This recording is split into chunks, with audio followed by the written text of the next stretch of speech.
Hi, how are my champions today? Welcome to your ELA class for Wednesday, April 6, 2022. Today we'll practice reading strategies with test questions so I can understand how to answer test questions so I know I've got it if I feel confident and ready for the STAR test. Here is our um, testing tip for today. When there are several possible answers, so a multiple choice question on the test, try crossing out the answers that you know aren't right. There will be two crazy answers on the test. There'll be on a quest. There will be two crazy answers after for each question. Two of them are crazy. One of them is a maybe, and the other one is just right. The smart thing to do is to cross out the two crazy ones right away. Then you've only got two to choose from. For, for example, what is the antonym for quiet? Is it silent? No, that means almost the same thing. Is it purple? No. Two crazy answers. Cross them out, and then you only have to decide between two. Once you get rid of the ones you're not that you're sure aren't right, it will be easier to answer. Sometimes questions can have silly answers you can cross off right away, like what is 5 times 100? And the D answer is a gazillion.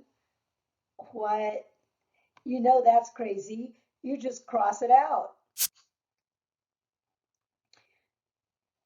Um, Click on the silly answer you cross off. Click on the silly answer you could cross away in this question. What is a synonym for sad? Bashful, melancholy, supercalifragilistic. That's crazy.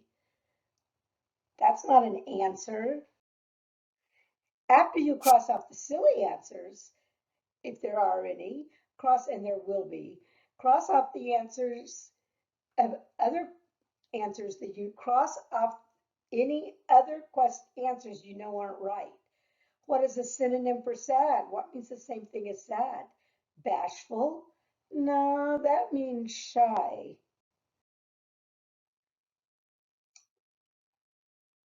Click on the girl to see how she decides which answers to choose for this question. First I'll cross off the Little Mermaid. It's just silly. She wasn't even in the story. Next I'll cross off the wolf. I know it wasn't the wolf because why would she go to visit him? So it must mean it's either her aunt or her grandmother.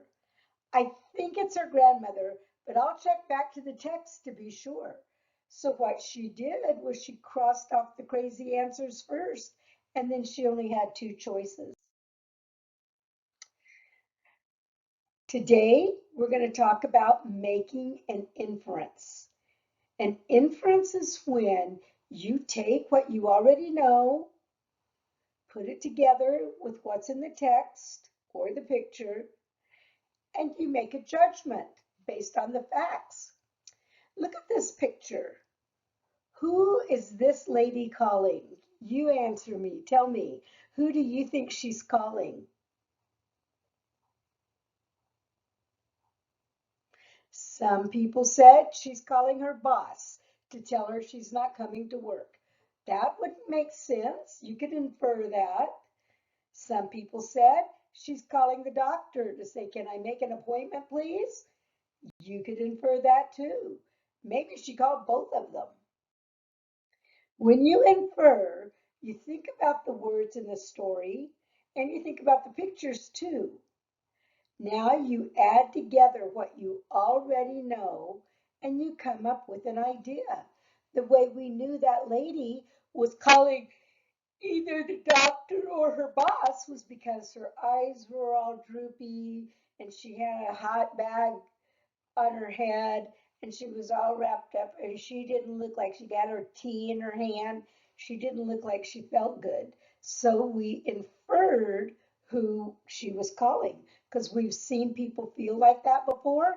And who do they call? We made an inference.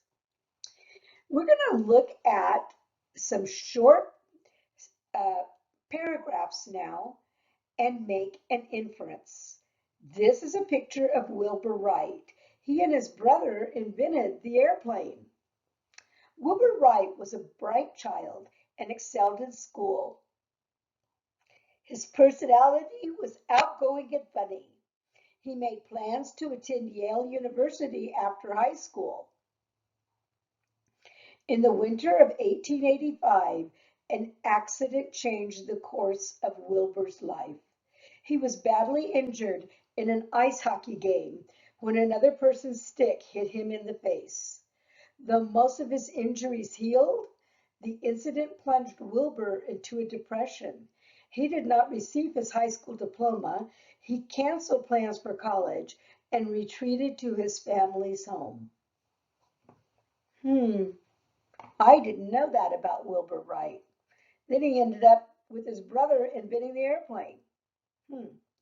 Based on this article, a reader can conclude that Wilbur Wright, before we finish, I want to tell you, if you ever see can conclude on a star test, they're wanting you to make an inference. They're wanting you to put together what you read in the story with your background knowledge. Based on this article, a reader can conclude that Wilbur Wright had difficulty dealing with the hockey injury. Maybe he did have difficulty dealing with it. We'll put a question mark. Ah, it turned the page on me. I think that was the correct answer because it said it right there in the text. Okay, let's read this story about Shelley. It's a kid, and you might have felt this way sometime too. Shelley knew her days were numbered in the fourth grade play. Her friend Kim had the lead role in the play, but then she got sick. I'm going to underline the fact that Kim was her friend. Shelley had been practicing Kim's speaking parts with her, so Mrs. Anderson decided Shelley could take her part until Kim got better. Kim's doctor told her she could return to school soon. However, Shelley started to like being the lead and felt as though she played the role of the queen much better than Kim did. She wanted to talk to Mrs. Anderson to get her opinion. From reading this article, a reader can infer, so what do you think is going to happen, an educated guess? That Mrs. Anderson favored Kim over Shelley. I don't think so, but let's check. Shelley thought Kim was a bad actor. Remember, I underlined that Shelley was her friend, so that's not true. Shelley didn't like Kim. That's not true either. They were friends. The reader can infer that Shelley didn't want Kim to get her part in the playback. That makes more sense to me than a teacher favoring another child. So I think the answer is D, because I use my background knowledge. If they were friends, then the answer wouldn't be that Shelley didn't like her. If they were friends, Shelley wouldn't think she was a bad actor. But Shelley didn't want Kim to get her part back in the play because she wanted to do it. Okay, we're going to read one more. Little by little, the frogs felt disappointed, belittled, and discouraged as everyone cried out, "Give up! Give up! You'll never get to the top!" Listening repeatedly to these negative words led the frogs to abandon the race, one after the other. However, there was that one frog that despite what people were saying, and though alone with the great and in great pain, he continued to run and finally reached the top. Based on the information in this story, the author most likely, if you ever see the words most likely, they're wanting you to infer. The author wants the readers to know that sometimes finishing isn't worth it. The author wants readers to learn to treat others as they would like to be treated themselves. The author doesn't think frogs should ever race, or the author wants readers to ignore negative comments and keep fulfilling their dreams. Well, I don't think that the author thinks the frog should never race. I think that's one of the silly answers. Remember, for every question, there'll be two no way answers, one maybe, and one that's just right. Let's look at the other three we got left. The author most likely wants readers to know that sometimes finishing isn't worth it. I don't think so. So we crossed out the two silly answers. Now we've only got two left. The author wants readers to learn to treat others as they want to be treated themselves. That's a good lesson to learn. Maybe I'll put a question mark. Or, oops, there we go. Or, the author wants readers to ignore negative comments and keep fulfilling their dreams. So I'm thinking back to the story. This frog ignored these negative comments and he kept fulfilling his dream. I think that's what the author wants the reader to know. Well, it's time for announcements. Plans for 22-23 school year. If you're coming back to K-12 next year, you need to re-register now. Math and Literacy Fun Night on Wednesday, April 13th from 6:30 to 7:30. You'll be playing games and learning at the same time. Fourth grade STAR testing is May the 10th and the 11th. MAP and Amnesty Week is in 2 weeks, the week of April the 25th. MAP test, you know what that is. Amnesty, some of you might be new and you don't know what Amnesty Week is. Amnesty Week is a week where there are no classes. This year we're doing the MAP testing, so there will be two classes, one MAP reading test and one MAP math test. But the rest of the classes are canceled.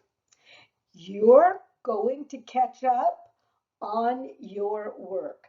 I will be sending emails to some of you that have missing work. Some of you didn't do the interim 3. You're going to do it now. I'll be sending emails to those of you that haven't finished work, and you need to fix it now and do your work. But if you do your work during Amnesty Week, you can opt to come to school and I'll have some games for you, or you can decide you don't want to come to school. It's up to you. So I think if I had missing work, I would start it now. Mrs. Lansford is going to redo grades tonight and make sure everybody has their work turned in, and then I'll be sending you an email telling you what work you need to do. If you get it done before Amnesty Week, you get to decide whether you want to come to school that week or not. People have asked if they can be exempted from interim 4. Yeah, you can. If you have a grade of 80% or higher in math, and you complete the math MAP test, and you completed the math interim test. You don't have to take the interim 4. Same with ELA. If you have a grade of 80% or higher in ELA, you complete the MAP test, which we're going to do together, and you completed the interim 3, you don't have to do the interim 4. If you didn't complete the interim 3, I'm giving you a break by telling you you can do it now, and then you won't have to do interim 4. Oh, I miss you guys so much. I wish I could see you. So does Buddy. We all love you and we miss you. I'll see you on Monday. Bye.